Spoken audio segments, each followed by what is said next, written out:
He's had 13 million albums sold and 18 #1 hits. I do believe that makes Tracy Lawrence a bona fide superstar. Wouldn't you say? Hey guys, it's Kelly. Thank you so much for watching this episode of Connected with Kelly. We're talking to Tracy Lawrence.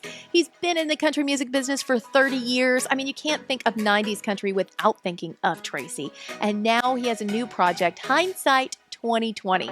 We're going to dive into that, new music and more on the way. But we're also talking about what it was like coming to town in the 90s and some of the things that he lived through, including being shot 4 times before his first album came out, what that led to in his life, and how not dealing with a lot of that anger really bubbled over into his career and his personal life. We're seeing some of these same parallels in country music today, and Tracy talks all about that. So let's get connected with Tracy Lawrence.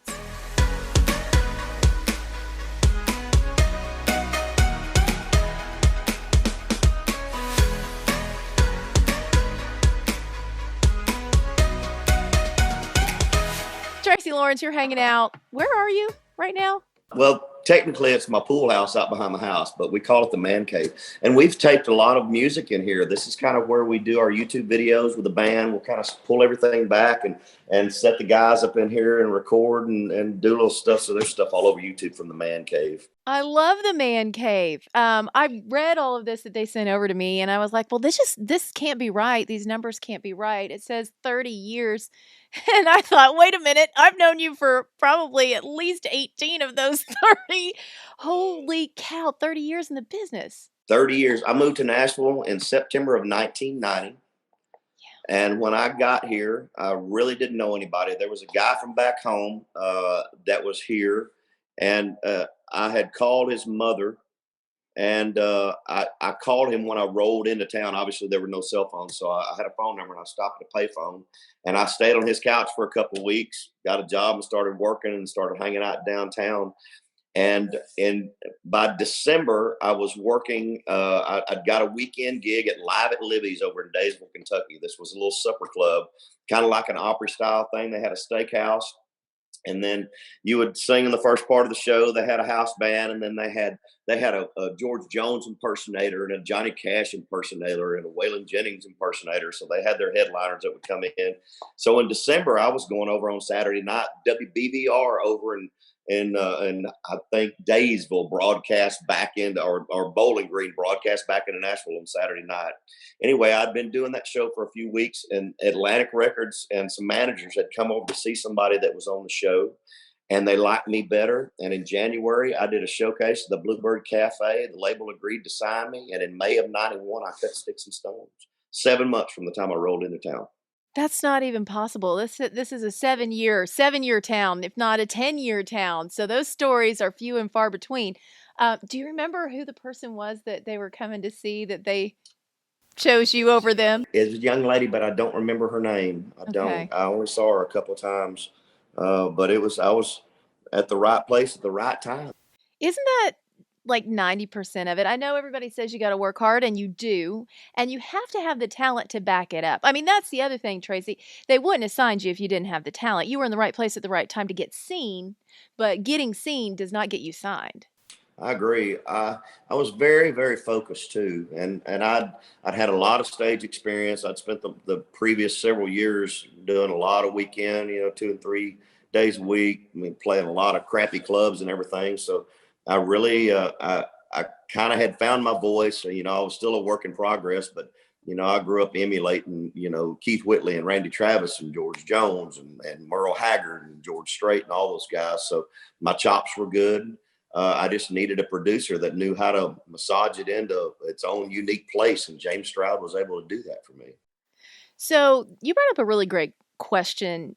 When did you figure out what your sound was? Because I think that is a struggle for a lot of emerging artists. They do emulate someone that they love, but labels aren't looking for a duplicate. They don't want you to be, the very next person that sounds just like the one that they put out. How did you figure out what your voice was? I was really good at emulating phrases. I really studied vocalists. Down to the minute details of where they would do a subtle vibrato, where they would taper off a note, where they would take a breath in a wordy song. You know, when I would really study an artist, I would really get down and study it that precise. My big issue was that I had a lot of tools in my toolbox. I had a lot of vocal tricks and knew how to do a lot of things, but I wanted to use them all on every song. Yeah, because I was young and I didn't know any better. So when it came to recording and doing my own things, I didn't know how to, I didn't know how to pick and choose what to use and when to use it. I was oversinging a lot. And James Stroud really helped me hone in on that and really taught me how to be tasteful and how to build the dynamics of a song, and when to add a little nuance here and a nuance there, and when not to growl. And I consider him my musical father. He taught me so much about producing records and how to get a great vocal out of an artist. I mean, he really taught me a lot of that, and how to progress through the body of a lyric and to make it pay off at a certain point. I mean, I learned so much of that from him. I want to talk about some of those early stage shows. We always love to hear the stories. Is there a story that comes to mind where you were on stage and it just everything was just going wrong? Like everything was just falling apart and somehow you turned it back around. Those are the ones that you love to hear. I don't know if I had some of those. I think really early on, I have one memory, and I don't even remember where it was, but it was one of my first shows out. So you got to remember too. After I did Sticks and Stones, so we recorded that like the third week of May in '91, and so all the tracks were done, and I had done the vocals, and I had just finished the background vocal on the last song. And I had gone out with a friend that night, and I got mugged in the parking lot of Shoney's on Demumry, and I got shot 4 times.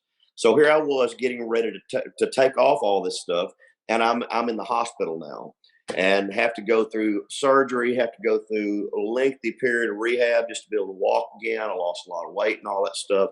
So the first time that I got back on stage, I was scared to death. I mean, I didn't know what to do. I wasn't stable.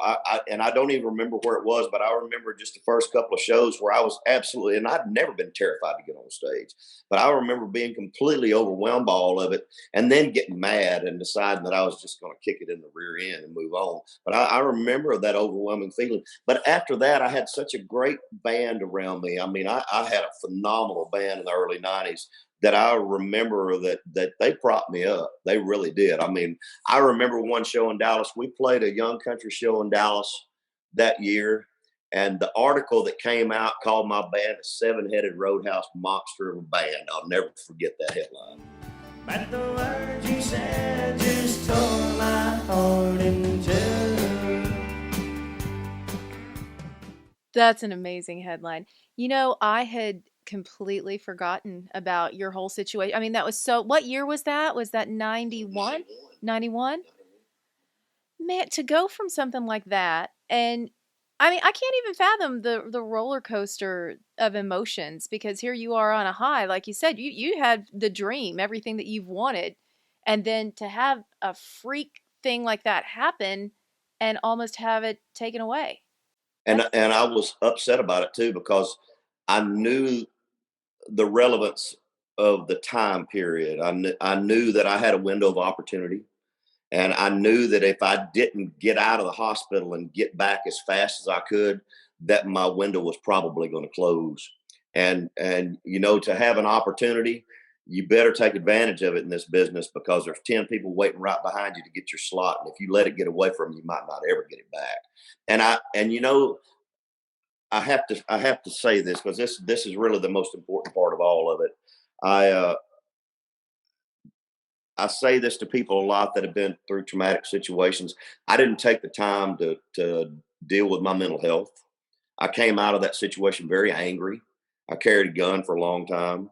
I made some awful decisions, and did some things that I wish I hadn't done, but I was not in a good headspace.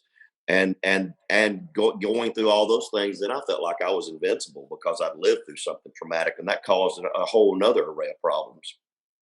So I always tell people when they talk about these kind of things, make sure you go get the mental health that you need, get help, talk to somebody about these things, because you don't have the skill set to deal with them by yourself, especially as a young person.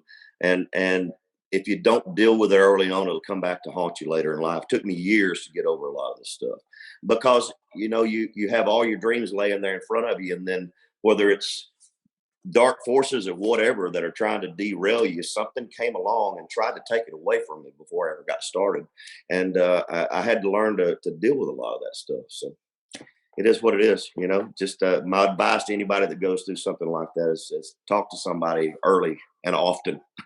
Absolutely of utmost importance. And I think the one thing about this time period, the one thing about 2020 and 2021 is I think everybody has now realized just how important mental health is. I think everybody last year going through a collective pandemic and trying to figure out, what all of the other distractions being gone, what's happening up in here and how can we get that right? Talking about it, making it easy for people to hear those words from somebody like yourself. In 91, nobody was saying that kind of stuff, Tracy. Nobody would have even thought twice probably about telling you, hey, maybe you need to go talk through everything that just happened to you. It was super traumatic. Yeah, and I don't know if I would have listened. We've learned a lot in the last 30 years, believe me, about trauma and PTSD. I don't even think PTSD was even an acronym back then. I don't think it was even expressed. Nobody ever heard the term, but it's a very real thing. And I think we've learned that it's something that you have to deal with, and the mental health has come a long way. They've learned a lot of techniques about how to fix a lot of things and help you just look at yourself and understand how to overcome certain situations without medication, without a lot of booze, and all those things that we all kind of fall victim to. Well, and I think, that's part of the narrative these days. Everybody is really looking at what's happening with the next generation and what they've been going through, what they're being held up to be accountable for actions. And a lot of that, we do see a lot of alcohol involved in that. And I think that y- coming into town when you were here, coming into town when I came in the early 2000s, alcohol was just always a part of it. That was just a given. And I Oh, it's feel everywhere in this it business. it is everywhere in this business, and I do have some friends that are sober, and I thought, gosh, it would be really hard to be completely sober in country music. Every event that we go to, there's an open bar. Every single event, and it's been that way for decades. It's just a part of the culture. Uh, I don't, I don't know how to do that. It's really a hard thing. Yeah. You learn to kind of keep it in check and balance, but it's definitely an issue. It's been here a long time. One of the things I've learned over this pandemic too. My wife and I were talking the other night. I've been one of these artists that's been on a treadmill for years. I really don't take time off. I work basically 11 months out of the year. I'll get fired back up, usually work part of January, and then don't shut down till the early middle part of December, and have done that for years. But I told her, I said, having this much time off, I was frustrated with it for a while. I kept thinking we're going to go back to work in May, we're going to go back to work in June, or well, surely we're going to go back to work in August, all through last year. And as I get to this place where I think we got 6 dates on the books for March, April's full. It looks like we're about to really go back to work. And I told her, I said, after taking this much time off, I said, I'm not going to get back on that grind. I'm going to take more time off. I want to do more. I want to travel more. I want to spend more time with my family. I'm not going to get back on that treadmill like I did before. It doesn't serve any purpose for me at this stage of my life.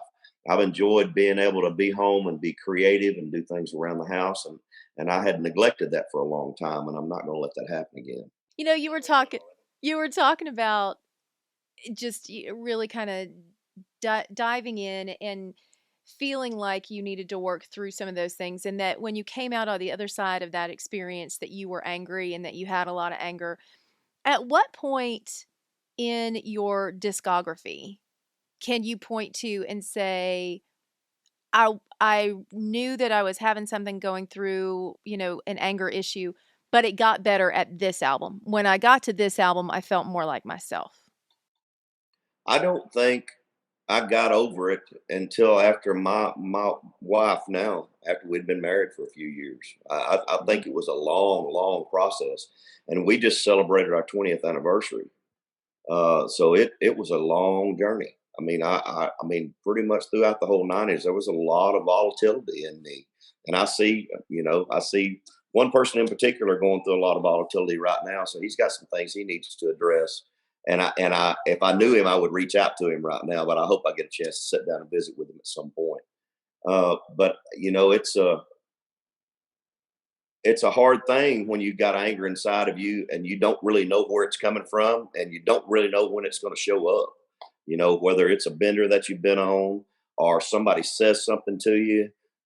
It's because you really, the longer period of time that passes from a traumatic situation, the more buried it gets and the less you realize where it comes from. When those things pop up, you get to a point in life where you don't even realize what's causing it. Was there somebody in the music industry that talked to you about it, that saw it in you and kind of came alongside and said, "Hey, I think maybe you need to go talk to somebody else about this"? No. See, and I think that's the thing that I think is so interesting in the situation that we're in right now. You know, the younger generation in country music, we all talk about being a big family. Well, I mean, if you've got a cousin or a nephew that's acting up, you usually go grab them and get them in line. And that's what I'm really hoping, is that there are people within our industry that will be, like you said, if you knew him better, you'd want to reach out and talk to him. I think that that's what we're all hoping for, is that there are going to be people that are going to step up and say, let's talk through this and figure out what's going on. Well, the reality of it is, in the era that I came from, and I think it's probably still pretty similar now, they call it the bubble. An artist gets in his bubble, and you hear people say, "Well, we used to be friends, but I can't even get in touch anymore. The people won't let me get close to him." Well, they put you in that bubble for a reason, because you're a danger to yourself and others, and they want to keep everything that's going on away from the public out there. So they isolate you and surround you with people that are basically enablers that go along with everything, and their job is to keep it away from the press and keep it away from everybody so you don't get in trouble or hurt yourself. And Mhm. that's what you find yourself in. You get that bubble gets tighter and smaller, and those people, they'll let you do whatever you want to do in that bubble. They just don't want anybody knowing about it. And that's the honest to God truth. No, I think you're exactly right. I think you are exactly right. And looking at this, the hindsight 2020, we're really getting into some of the hindsight 2020 talking about it. You're going to be doing, is it 30 songs in 30 days? Is that what you're looking at? 30 songs on 3 albums. 3 albums. So the first album, the first single called "Stairway to Heaven, Highway to Hell" drops today. And I wrote 9 of the 10 songs on this record. The second package is all recorded. It is being mixed right now. I've got guest vocals from Eddie Montgomery and Tracy Byrd on it. Trying to get Chestnut, but Chestnut I can't get him in the studio. So he may wind up being on the third package. But everything is done and recorded for the third one. I've got all of the hits and stuff done for the last package, but I'm still in the process of writing 4 or 5 more things to finish up that third installment. But the packaging is going to be real cool. We're trying to get all that stuff designed right now, so when you buy the package, we'll send you the next CD, and it fits into this collectible box set that we're working out right now. Oh, that is so cool. So you're getting all the hits, but then you're also getting some new stuff. Yes. Ooh, that's a So good the first tease. album is all new stuff. The second album will have 5 hits and 5 new songs, and the third album will have 5 hits and 5 new songs. So I'm just trying to pick the marquee things Hmm. and put those of the biggest hits. I think this first package, the second package is going to have "Front Porch," "I See It Now," "Stars Over Texas," "Somebody Paints the Wall," and "Find Out Who Your Friends Are." The third package will definitely have "Time Marches On," "Paint Me a Birmingham," "Alibis," Texas Tornado, somewhere around in there. But I wanted to put new material on there as well. When I was going through all the numbers, I looked and I said 18 number one hits. Wow. I mean, there are so few people in that club, Tracy. Do you realize that? I do. It's a very special thing, and just to have a hit, I mean a real, true, legitimate hit on the radio in any format is an amazing thing for somebody to find themselves in. Because for every one of us that actually have the opportunity to have a hit or have a body of work like that, just think about all the thousands of kids out there dreaming the dream that will never get an opportunity. Maybe they didn't take the chance when the chance was there. Maybe the door closed on them before they had an opportunity to capitalize on the situation. And a lot of people with a whole lot of talent that the cards just didn't line up for them. There's a lot of people in town right now that I know that are a lot more talented than I am, that had deals that just never got out of the starting blocks. And it's very frustrating to see people that I think should have been megastars So it's a very special thing to be a part of, and to leave a body of work behind that will live on long after you're gone. I mean, that's awesome to me that I've done something tangible with my life. That's really a special thing to be able to leave a body of work like that behind. Well, it's completely impressive. I look at all the numbers and I just know you as a person and, beyond all of the numbers and all the number one hits and all the songs, you're just a good guy. Thank you.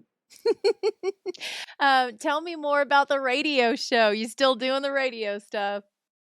Still doing the radio show. Are we in our seventh or eighth year? Something like that. I think Uh, 7th. I said something like that, and I'm still. I don't understand how. I don't know.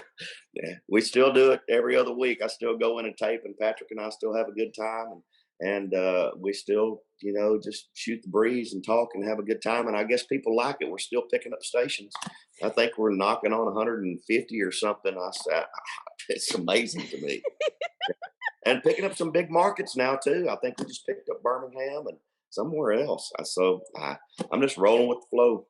You're having a good time doing it. When you look at all of the things that you've done, is there something now, I mean, being a little reflective, knowing that it's been 30 years, is there something that you haven't done that you really hope to do?